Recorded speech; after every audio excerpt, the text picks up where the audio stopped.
First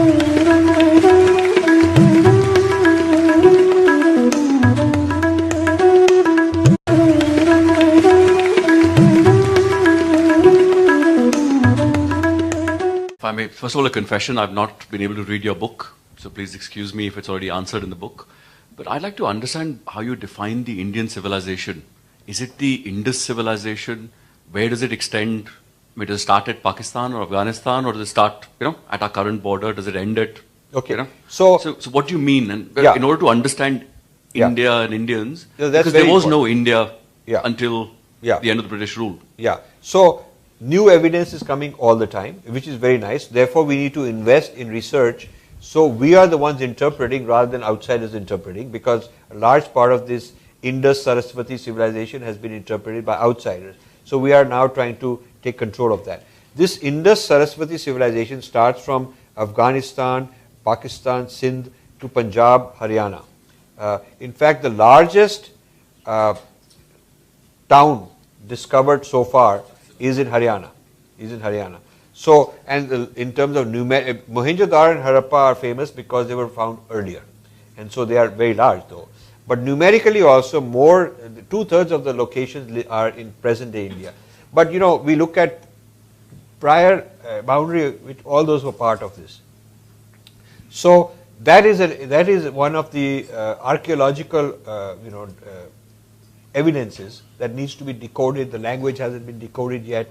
The tiles have got very sharp, chiseled, images, but we haven't figured out. There is many competing theories on what it is and what it means, but it hasn't been decoded in a conclusive way. Then there is the oral tradition, which is Vedic. So the British, the Max Muller, Germans and British come up with this theory that these are Aryans who came from somewhere else, which is not true, because you do not find any evidence in those countries of the kind of flora and fauna.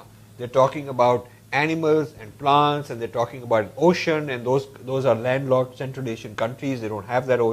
The flora fauna doesn't exist. They're talking about huge mountains. They're talking about rivers coming down. So what they're describing exists in this area that I mentioned. It does not exist in Europe or Central Asia. So now what you have to do is to take the oral tradition of texts, Sanskrit, Vedas and all that, and then integrate that with the archaeological evidence. That has not been done. I think then that gives us an idea of this dual origin, the physical evidence and the intellectual linguistic evidence. But then Indian civilization keeps branching and create many things. There is whole Shaivism, the Tantra tradition, the Vedic, the whole Puranas, Itihas, all that kind of stuff. So this grand narrative needs to be written down, needs to be turned into IMAX theaters. We need to have a history channel. So the Aryan Dravidians are the same civilization? Yes. No, Aryan Dravidian are the same group of people in India, have a linguistic subcategories. It's not a foreign Aryan idea. And just one point, just to add to that the idea of the geography of India is also there in the manner of a sacred geography in Mahabharata and Ramayana.